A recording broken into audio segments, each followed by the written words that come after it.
Hey guys, Mr. Poki here, back with another video.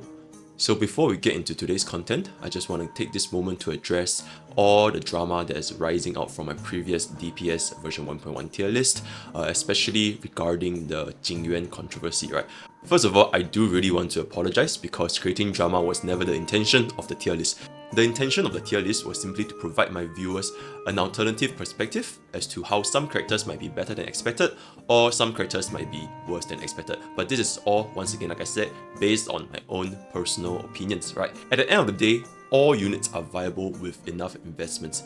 It doesn't matter if you're using an S tier unit, A tier unit, C tier unit, as long as you give them enough investments in terms of tracers, relics, as well as giving them the right team comps, any unit in Honkai Star Rail can work. Especially if you consider that in MOC right now, even for MOC 10, you can clear them with any characters as long as you give them enough relic investments, right? So honestly, the tier list shouldn't change your opinions on the character. If you really love the character from day one and you have been investing in them since day one, by now they should probably be very well invested and therefore can clear any content for you, right? So going forward from this, especially in the r/Tingyun main subreddit, I wouldn't be addressing anything further. I wouldn't be addressing any comments further, and I just hope that both sides would take a step back and just enjoy the game for what we have, right? Because at the end of the day, if you love a character, you should go and use it. And if you don't like a character, nobody's forcing you to use that character, no matter what the tier list says, right? And in case I've never made it clear before, I never ever support any sort of like toxic comments for both parties, right? So for my viewers, please stop posting any toxic comments on their subreddit. At the end of the day, we're all playing Honkai Star Rail to have fun together, right? There is no reason for the community to devolve into a toxic mess of drama or that kind of stuff. So with that out of the way, let's get into today's content.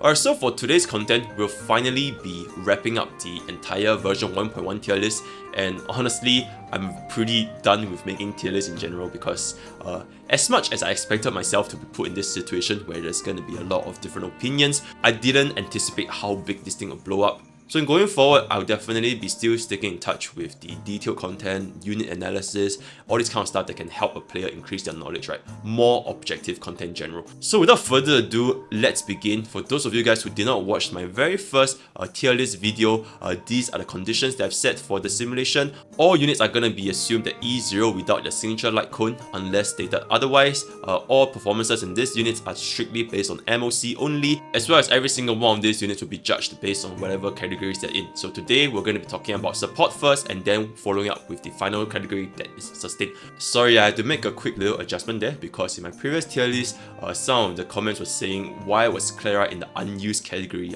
That's completely false, right? Just to clear up once again, in case for those viewers who are going to be taking this tier list out of context, the final tier here essentially I did not want to rank those characters, I did not use those characters, and as such I don't believe I'm in the right place to give them any comments, right?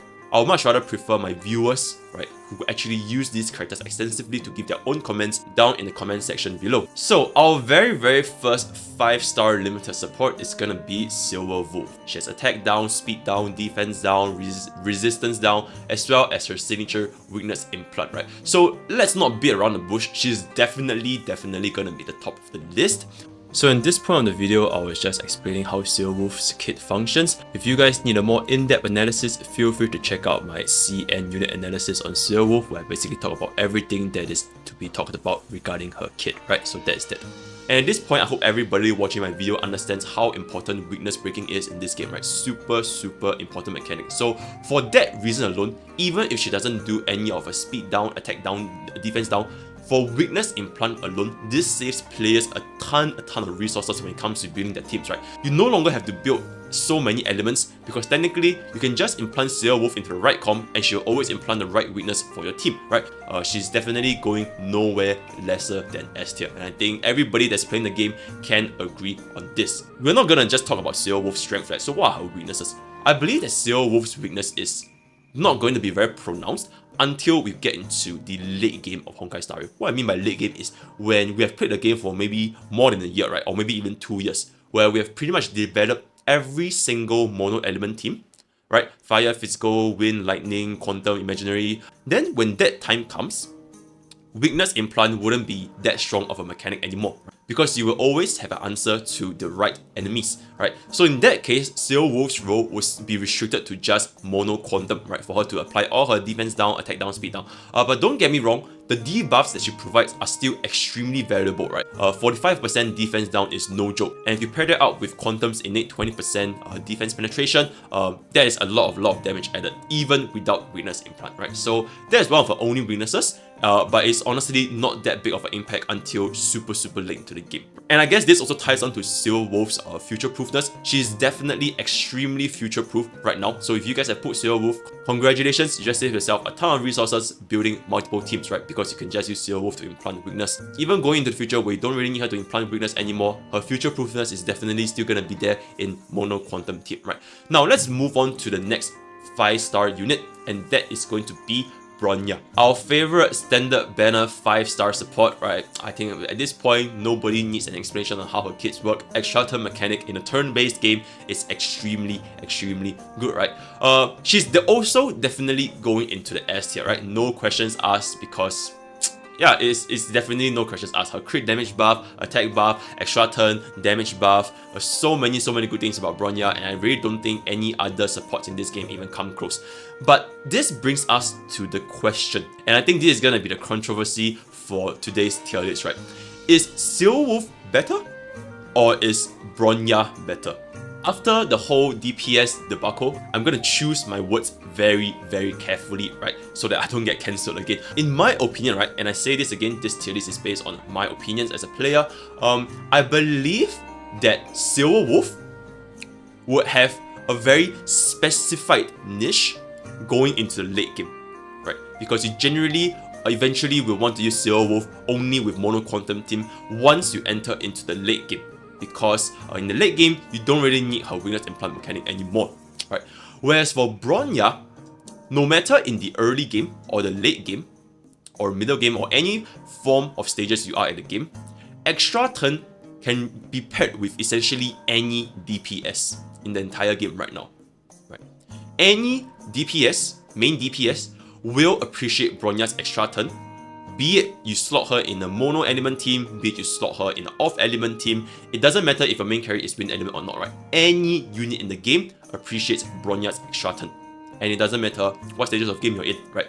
Even by the time where you enter into mono element territory, you probably still want to run Bronya with the element, even if she's not the same element as your main DPS, right? And for this reason alone, I think Bronya is just more adaptable, especially in the long run. But this tier list is not meant to be a version 2.0 tier list and all that kind of stuff, right? This tier list is meant to be a version 1.1 tier list based on our current MOC performance, right? So honestly, they're extremely neck and neck, but in this current phase of the game, in version 1.1, Silver Wolf definitely edges out Bronya in that department, right? Because weakness implant is an extremely strong mechanic, especially for players that don't have enough resources to build so many different elements, right? So in version 1.1, I believe that Silver Wolf edges out Bronya. So that is that in my opinion. Let's talk a little bit about Bronya's weakness, right? It's especially if you do not have Bronya's Eidolon or her signature light cone, right? E1 or her signature light cone, she's extremely skill point intensive, right? She's one of the only supports we have right now that only wants to use her skill as much as possible, right? You don't really want to use her auto attack that much. Even though her auto attack is a guaranteed crit, it's not going to be doing that much damage. You would much rather have the extra turn placed on another DPS, right? So future-proofness, like I said, I think Bronya is extremely future-proof, especially the more Eidolons you get off her, the better she gets, right? And she's a standard battle unit, so you're definitely going to get her Eidolons eventually. So that wraps it up for our top 2 contenders in the support category. Just to say again, no other supports will be close to their tier right now. So let's go into our following supports, right? Pela, she is our Nihility support debuffer, right? I believe as of version 1.1, Pela deserves to be at least in the A tier, right? Because in version 1.1, there are a lot of enemies that summons the soldiers that can revive, right? The Mara-stricken soldiers. And if you do not remove their buff, or essentially their extra life, with a buff removal, then you're gonna take a much longer time clearing those stages, and it might prove a little bit of a difficulty, especially for players who are not developed or strong enough. And Pela can do exactly that. She's one of our only buff removals other than Luocha. And if players did not pull for Luocha, then Pela really is the only bet, right? So Pela can really help in those stages with these units. On top of this, like I mentioned in my previous videos, defense reduction is always an excellent debuff to have because they stack really nicely with one another, right? And if you did play Honkai Star Rail Saint Seowolf's banner, you would have gotten the event light cone. And equipping Pela with Seowolf's event light cone, on top of a level 10 talent for Pela's Tracer, she can cast her ultimate every 2 turns with just 2 basic attacks, right? She essentially is extremely skill point friendly, right? You don't really need to use her skill at all unless you face an enemy that requires you to remove a debuff. Her ultimate is just such a great value and it's an AoE defense reduction, right?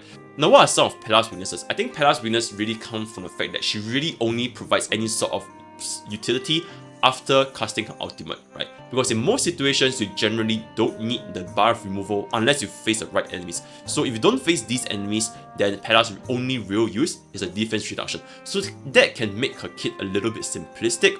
And this ties on to a next point, which is Pela's future-proofness, right? How long is before she gets power crept? I think because of a very simplistic kit in nature, where essentially she's just a defense reduction bot, I don't think it will be very long before we get another 5-star debuffer that can also inflict defense down alongside a lot of other utilities, such as Steel Wolf, right? She can inflict defense down, attack down, all that kind of stuff. So when that day comes and they are still skill point positive, such as inflicting a massive defense down every 2 turns without using auto attack, then Pela very likely would get benched then, right? So that is basically Pela's weakness. She's a very simplistic kit design, but it might not also be completely a weakness, because if you really just need a defense reduction guy, or if you really just need a buff removal guy, then Pela is your best bet, right? Because she's extremely skill point friendly, or can cast defense reduction every 2 turns, right?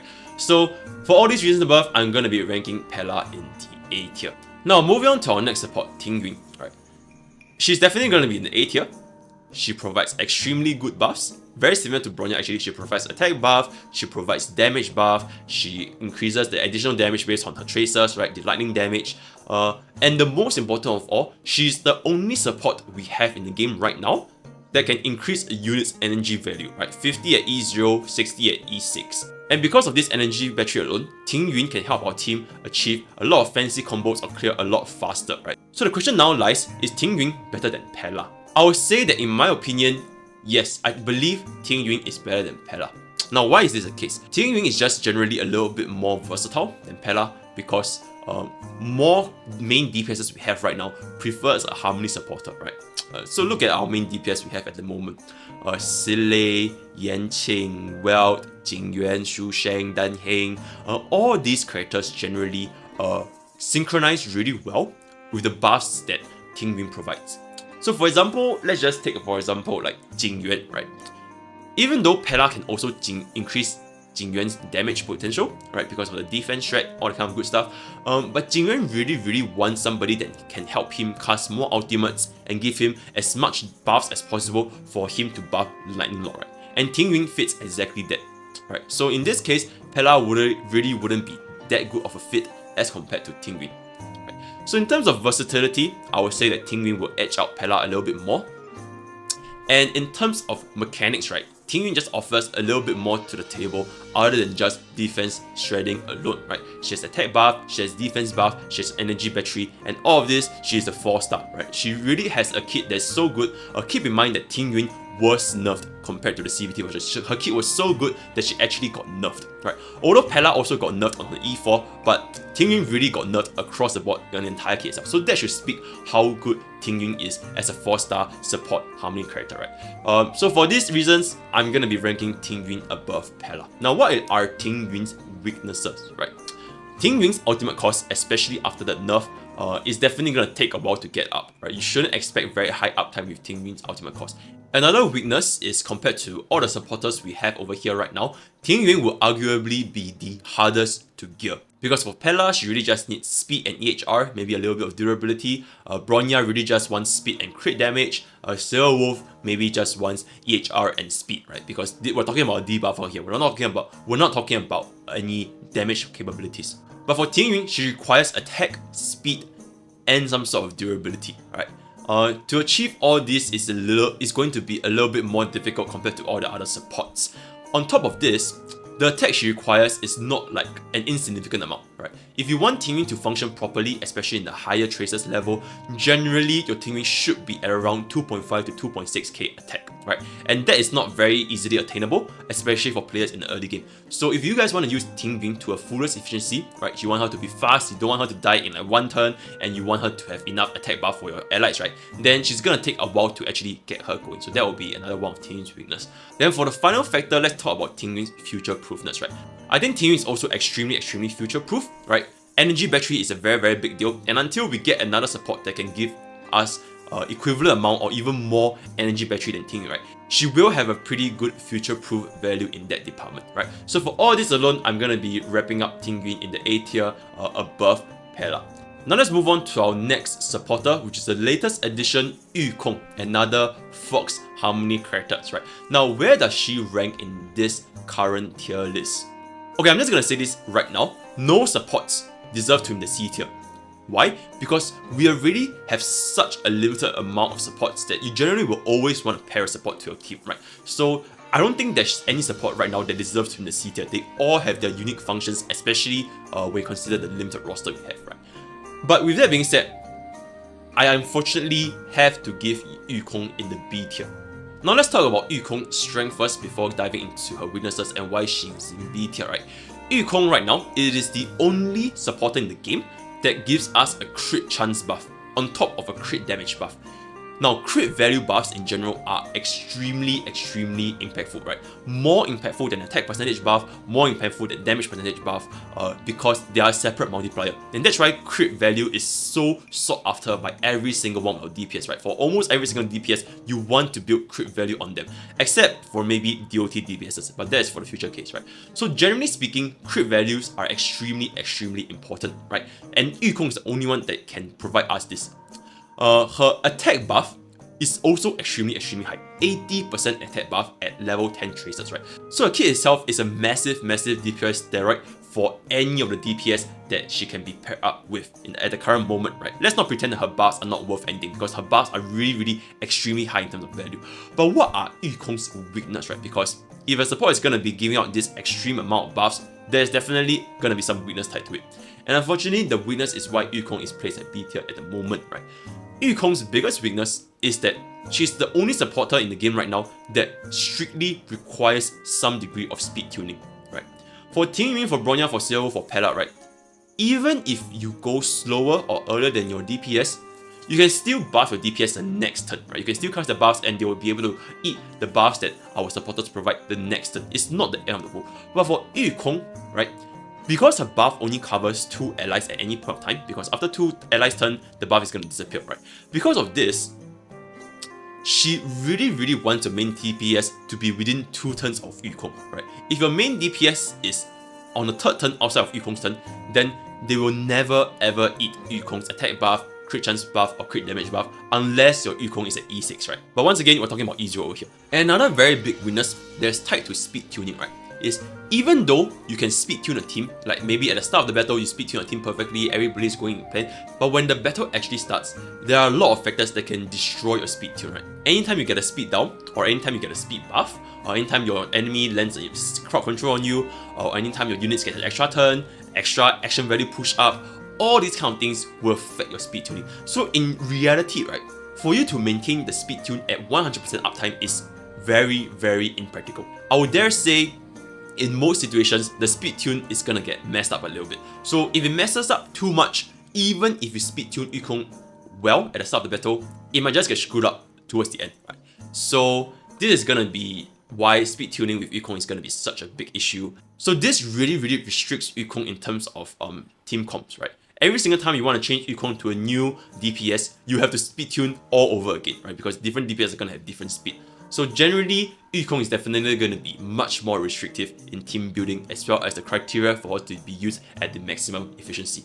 Another weakness that Yukong has is that compared to all the other supports we have over here, maybe except for Bronya, she's going to be a little bit more towards a skill point intensive side, right? Because you really need to balance out when do you want to use the skills to buff your main DPS, or when do you want to use the auto attack to deal toughness bar damage, because let's not forget that Yukong's toughness bar damage is pretty substantial, right? It's double of what our basic auto attack is, she's not gonna be doing very well in a very skill point intensive team, right? Like your main carry is gonna be using skill points every single round, such as Tingyun or Yanqing.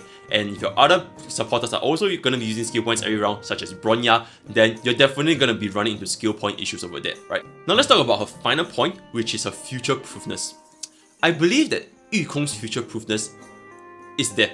Right? It is definitely there because she's the only support we have right now that buffs crit chance. And going forward into the future, when our entire team gets more and more developed, right? Our relics gets better, our main DPS deal more damage, all that kind of stuff. We're gonna be starting to clear MOC in lesser and lesser turns, right? And Yukong shines in this kind of scenarios. She shines in short battles where we clear the enemy extremely fast, because in these scenarios, we don't need to use Yukong's skill that much, so that saves us on our skill point economy, and we don't need to worry about our speed tuning order getting messed up because the battle has already ended, right? So in this kind of like situations where our DPS gets stronger and stronger, Yukong will make our DPS even stronger, right? She's like the sprinkle that you add to the top of the cake, right? And because of this alone, I think Yukong is definitely gonna be quite future-proof. So for all these factors alone, I'm gonna be ranking Yukong in the B tier in current version 1.1. Now let's move on to our next supporter, which is actually also our final supporter, Asta, right? Where does Asta place in our current tier list right now? For Asta, I'm gonna be placing her in the A tier, but below Tingyun and Pela. Let's talk about Asta's strength first. She's the only harmony support in the game right now that can buff our entire team's speed by 2 turns, right?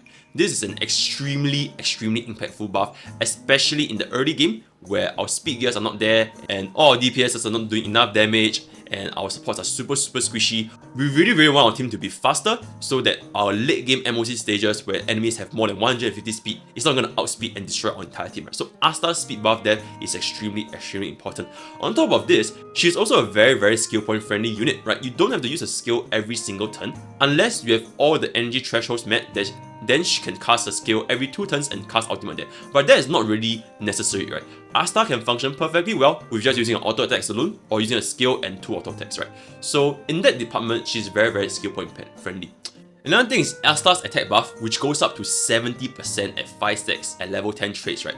Is pretty much always gonna have a very high uptime without even needing her to use that much skill points, right? Especially so when your Asta has higher idleness and you're facing an enemy that has a fire weakness, right? So this attack buff is pretty much always going to be permanent. It just depends on how high this value is. So for all these reasons, I think Asta is a very versatile support that can pretty much throw in most team comps, right? So the buffs she provides, they are not exactly the best of the best, such as the Bronya's extra turn or Tingyun's energy battery or Yukong's double crit value buff, right? They're not exactly the best of the best, but they're super versatile and they pretty much can go anywhere. Now let's talk about why Asta is, in my opinion, weaker than Pela and Tingyun, right? Now for this reason is because her buffs, like I said, is not the best. Attack buff, I would say, is the weakest buff of all the buffs we can get, right? Because it is the factor that most easily gets diminishing returns. And as for speed buff, right? This speed buff's viability, it will eventually get phased out into the end game. And I guess this ties to Asta's future-proofness as well. Why I say this is because towards the end game, right, if you can clear a stage faster and faster, which is kind of like the same reasoning with Yukong, you can clear a stage faster and faster, you don't really need that much speed to go multiple turns against an enemy, where you can just kill an enemy in like 1 or 2 turns, right? So in that kind of scenario, speed buff is not going to be as impactful. You would much rather have some sort of damaging buff, right? Or some sort of things that reduces the enemy's defenses, right? Anything that outright increase your damage output to kill the enemy as fast as possible will be much more preferred going into the end game. So for this alone, I think Asta's longevity is definitely taking a little bit of a toll over there. But because she's way easier to use and much more versatile than Yukong, I will still justify placing her in A tier as of version 1.1, right? And this will wrap up our support tier list, right? So this is gonna be my final support tier list. Nobody's in the C tier, and I pretty much used every single support at the game because we have so little support. So this is gonna be the final support tier list, right?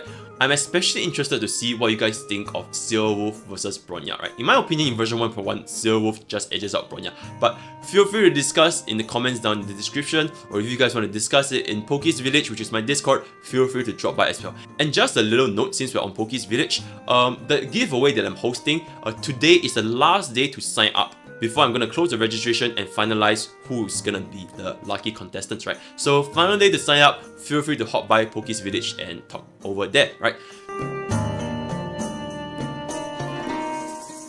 So that is that for our support tier list, and now we'll be going to the final category, right? Version 1.1 sustain tier list. Honestly, I think this tier list is pretty straightforward, especially compared to support and DPS. This is probably the most straightforward tier list, just because there's so little sustain units that we have, right? It's only the healers and preservation units. So without further ado, let's just jump straight into it. So for our very first 5-star sustain, it's gonna be Bailu, right? Where does she stand right now in version 1.1? I believe right now Bailu is pretty much in the A tier, and I'm gonna get into this a little bit later. But the main reason is just because Luocha, the latest released sustain unit, pretty much just outclassed Bailu in every single way possible, right? So I cannot justify placing Bailu in S because Luocha is going to be S, right? But let's talk about a little bit about Bailu first herself, right? What are her strengths? It's very straightforward, because for sustain, the only real reason for their purpose, right, the only real reasons for their existence in our team comp is just to ensure that our team survives, right? As long as they can ensure that our team survives, then they're pretty much done the job. You don't need to do any of the supports, don't need to debuff, don't need to do damage, single target, multi-target, everything is irrelevant as long as you make sure that our team can survive. And Bailu, I would say, does this job perfectly well, right? She heals a lot with her ultimate, she heals a lot with her skill, her technique gives you this buff, and her ultimate also gives you the buffs that also recovers the health points. She's extremely tanky, so she's not going to be dying anytime soon because she's a HP scaling tank. And on top of everything here, she has an emergency revive mechanic. So in case your Tingyun gets focus fired for the millionth time, Bailu can just bring her back up to life again, right? What is Bailu's weakness? Bailu does not have a cleanse, right? And this is really Bailu's only weakness as a sustain. For every other sustain, or rather for every other healer we have, and since we only have 3 healers in the game right now, Natasha and Luocha, they both can cleanse. And if you guys have played MOC long enough, you will realize how important a cleanse is, especially when your main DPS gets hit with that crowd control, right? Imprison, freeze, mind control, dominated by Kafka, yo mommy Kafka, they're very impactful to our team, right? And Bailu not having a cleanse as our sustain is definitely gonna affect her ranking by quite a bit, I would say. And this also kind of ties to the point of her future-proofness. If miHoYo were to release another sustain class that can cleanse our unit while providing heals, right, then I think Bailu is not going to be very future-proof, right? Her lacking a cleanse is just super bad for her in a sustain. But aside from this, she really just does every single thing that you can expect from a healer, right? So because of all these factors, Bailu is just pretty much going to be an A tier. Very straightforward, and that is that. Now let's move on to our next sustain class, which is going to be Gepard. So for Gepard, I'm going to be ranking him behind Bailu, right? But still in the A tier. Now, why is it the case?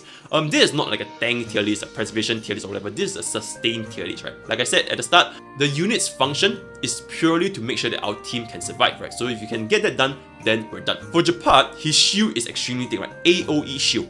And the good thing about shield is that they can technically over heal, right? Over sustain your team, right? Because even if your team is at full health, the shield is still dead, right? So it effectively provides you additional health. So shields in general are very helpful for a team, even when a team is at full health, right? Gepard acts as a very strong foundation for future DPSs that have a condition similar to Yanqing, right? If you want your unit to not take any damage, you pretty much always want to run Gepard with that unit, right? Bailu is not going to be able to save you there. Even if we heal back up to full with Bailu, they have already taken damage. So Gepard really is the only unit right now in the sustain class that can make sure any future units such as Yanqing can fulfill the criteria with the massive shield that Gepard provides, right? But why is Gepard lower than Bailu in that sense? It is because Gepard's investment technically is a little bit higher than Bailu. Because of Bailu, you really just need to stack on as much health as humanly possible with a little bit of speed and chase up. But for Gepard, right, you need him to have speed to make sure that he goes fast enough for him to have his turn. You need him to have defense to make sure that his shield is thick enough, and you need to make sure he has energy regeneration for him to cast his ultimate. Because the only way Gepard can grant a shield to your team, which is to make your team sustain, right, is with his ultimate. So you need all these things, and for that, in terms of relic, in terms of investment, right, you're gonna need a much higher investment for Gepard for him to work as compared to Bailu. Another thing is, the only thing that Gepard can do to help you sustain is his ultimate, right? His skill and his auto attack pretty much just doesn't really provide any sort of sustain factors. Technically, his skill can help freeze the enemy, so it can like reduce a little bit of damage pressure, right? But it is not outright healing your team or providing a shield to your team, right? So for these reasons, I think Gepard's sustain abilities are not as strong as Bailu. Another weakness that Gepard have, which is the same weakness that Bailu also have, is that he doesn't provide any cleanse, right? His shield doesn't offer any cleanse, unlike March 7's shield, right? So that's gonna be a very glaring weakness in terms of Gepard. Now for the final factor, is Gepard future-proof? I think Gepard is just gonna be as future-proof as Bailu, if not slightly a little bit more, because both characters suffer from the issue where they don't provide any sort of cleanse. The moment MiHoYo releases a 5-star cleanse unit that can provide AoE shield, then Gepard's use is definitely gonna plummet, right? Also, for all these factors combined, I'm gonna be ranking Gepard just below Bailu, but still in the A tier. Now let's move on to our next sustain class, right? Luocha. Daddy Luocha. I think it goes without saying, I'm just gonna bully this over here. In fact, very similar to Sile, he's just gonna be in a tier of his own, right? Luocha does everything you want in a sustain unit and more, right? He heals, he cleanses, he doesn't need to use skill points to heal, and he even has a buff removal, right? This guy is going above and beyond. It's above and beyond his job description.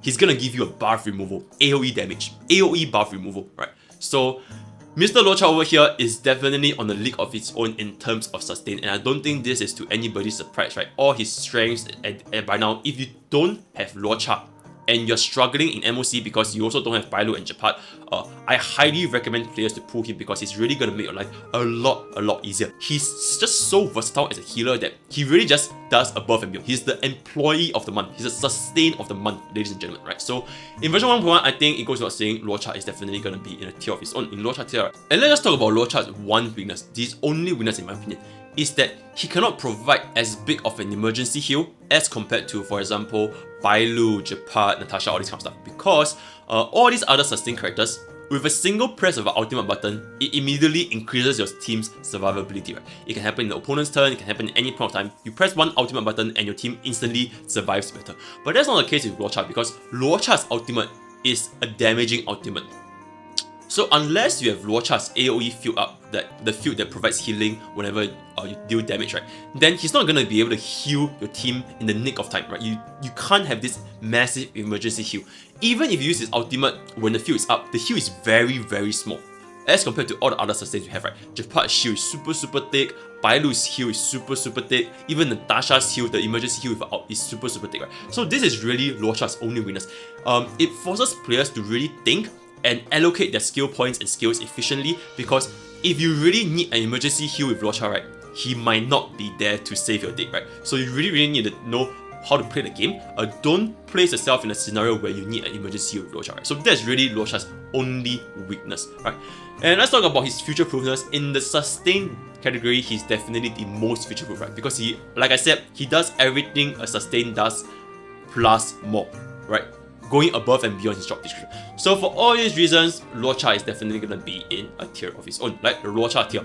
So for our next sustain class, it's gonna be March 7th, and she's pretty much gonna be in the B tier. I cannot justify placing March in the same tier as the 5-star sustain characters, right? So why is this case? The good thing about March though is that her ultimate has a pretty good free chance, AoE free chance, right? So in that department, it actually does help your team survive, because you now have more opportunities for your team to deal more damage, generate more skill points, provide more heals and shields, all the kind of buffs, right? So freeze generally does help your team survive, right? Another good thing is that March 7's shield is the only skill in the game that increases taunt value, right? So she pairs extremely well with Clara or any future units in the game that wants to get hit, right? On top of this, her shield cleanses, right? So March 7's shield really has a lot of utility, has taunt value, has cleanse, very thick shield, right? Even thicker than Gepard's team-wide shield, right? But for a single unit, right? But let's talk about why March is pretty much in the B tier. I believe that in terms of team-wide sustain, right, she can't really provide that much, because for every single other sustain class, they do provide some sort of AoE team sustain, right? So for March, she really can only help shield one character, even though her ultimate frees the enemy, but that's not really a direct sustain. It's a very indirect sustain. And another weakness that March have is that her skill kind of contradicts itself if you want to use it on a low health or medium health target, right? Because unless the target of the shield has less than 30% HP, they're always gonna increase taunt value, right? So let's say if your ally, this ally, is at 40% HP. Dangerously low, right? Imagine if your Tingyun is at 40% HP. If you were to use much shield on Tingyun to try to prevent her from dying from any AoE hits, she's now having an increased taunt value from future attacks, right? So she's gonna be in a very awkward situation where she's permanently in the low health zone, and pretty much always has to place a shield on that unit.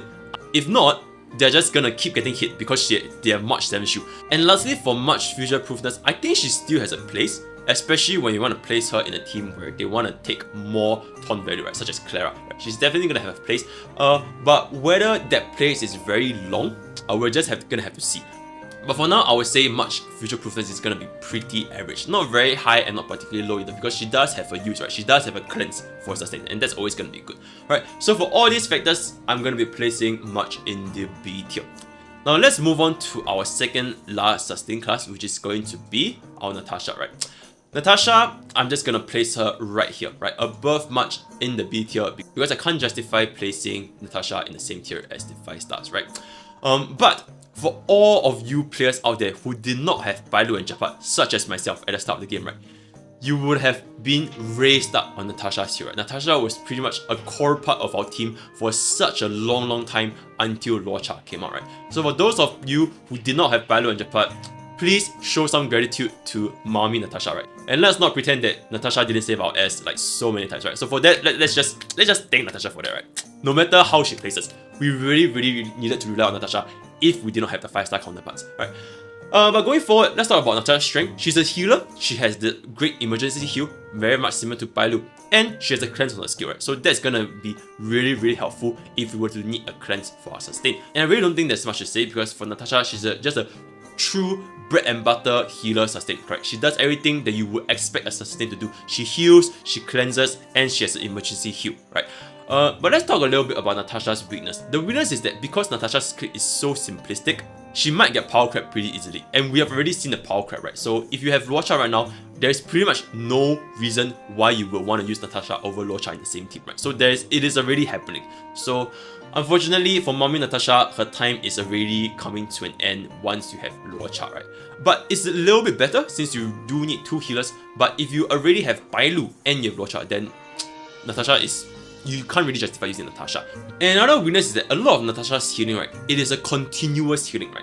If you do that skill, it restores the ally for another percentage of Natasha's health for the next few turns, right? And in this kind of turn-based game, I would much rather prefer my heals to be upfront. Like she has a very similar issue to Tingyun actually. Her heals are backloaded, right? You gain healing over time. But for sustain class, I would much rather prefer my heals to be front loaded. I want the healing now, right? To make sure that my team doesn't die to the next boss's attack, right? So heals, generally speaking, I always want them to be front loaded. There's no reason why I would prefer a backloaded heal over a front loaded heal. Now, why do I praise Natasha over March 7? It's solely because of the fact that Natasha does have AoE team heal, right? Emergency AoE team heal, and the heal is definitely a lot more impactful than March's single shield, right? So for this reason, I'm going to be placing her a little bit above March, but feel free to disagree or agree in the comments down below, right? So her final placing is going to be above March in the B tier. Now, unfortunately for 5MC, I'm really sorry to do this, but she has to go into the C tier, right? I do this with a very heavy heart, because if you guys know, 5MC really helped us a lot in the early game. Let's not forget that one of the much better version than the physical MC, right? But I have to give her in the C tier because let's keep in mind, this tier list is based on sustain, right? MOC 1.1 sustain tier list. And unfortunately, 5MC just doesn't offer a lot of sustain for our team, right? Let's talk a little bit about her few benefits first before we talk about her weaknesses. Is that she's the only unit right now that can taunt every single enemy with 100% base chance, right? She does have a taunt, and she provides our team with some sort of damage reduction and a majority of the damage reduction to herself after taunting the enemy. So in that case, she's gonna be directing a lot of firepower from the enemy to herself, and she can tank all those damages because of a massive damage reduction. But this is where her weakness lies, right? Let's first talk about this taunt weakness. The taunt lasts 1 turn based on the enemy's turn, not Fire MC's own turn. So in later MOC stages like MOC 8, 9, 10, when enemies are super fast, they can outspeed your Fire MC and just go multiple turns and basically ignore this taunt, right? So after getting taunted for the first round, they're not going to be taunted for the second round anymore, right? So this taunt kind of loses its value over that. Secondly, the damage reduction, the massive damage reduction is only for Fire MC herself, And we want our sustain unit to sustain our team, right? We don't want our sustain unit to sustain themselves. The amount of sustain she provides to our entire team is the lowest of every single one of this sustain class over here. Her shield is extremely small. It's only 6% of her defense plus 80 at level 10, right? It's extremely small amount of shield, right? It's a midget of a shield. Like a breeze could have destroyed the shield. And the damage reduction, although it's pretty decent, it's a 15% damage reduction, but it is tied to Fire MC using her skill, right? So that's not going to be very skill point effective if you want this damage reduction to be applied to our entire team, right? So in terms of our team-wide sustain, our Fire MC is definitely at the bottom of the barrel compared to every single one of the sustain over here. And then when it comes to future proofness, I think by now, even at this point of time, if you want a sustain unit, if you have Natasha, March, or even any one of these 5 stars, you pretty much wouldn't be using Fire MC as your sustain, right? Even at this point, I think Fire MC is pretty much not that frequently used anymore, so I really can't rate her very high in the future proof department, right? So for all these factors, unfortunately, our Fire MC is gonna be in the C tier for sustain, right? So this wraps up, this is gonna be our final version 1.1 sustain tier list, right? Very straightforward, and I think there shouldn't be too much discussion over here, or I don't think there's much to debate. Luocha is definitely the best, followed by the 5 stars, who have their own stats and their own abilities, followed by the 4 stars. Then Fire MC, unfortunately, she just doesn't do enough sustain for our entire team. Okay, so we have finally come to the end of version 1.1 tier list, right? For both DPS as well as support and sustain category. Like I said, I'm quite done making tier lists for a very long time because of all the controversies. And yeah, I'm gonna be looking forward to making the regular content for you guys after today. So feel free to discuss the placing of this tier list in the comments down below or in my Discord, right, in Poke's Village. And that's all I have for today, right? All the best for your Blade pulls, and I'll see you guys next time. Take care.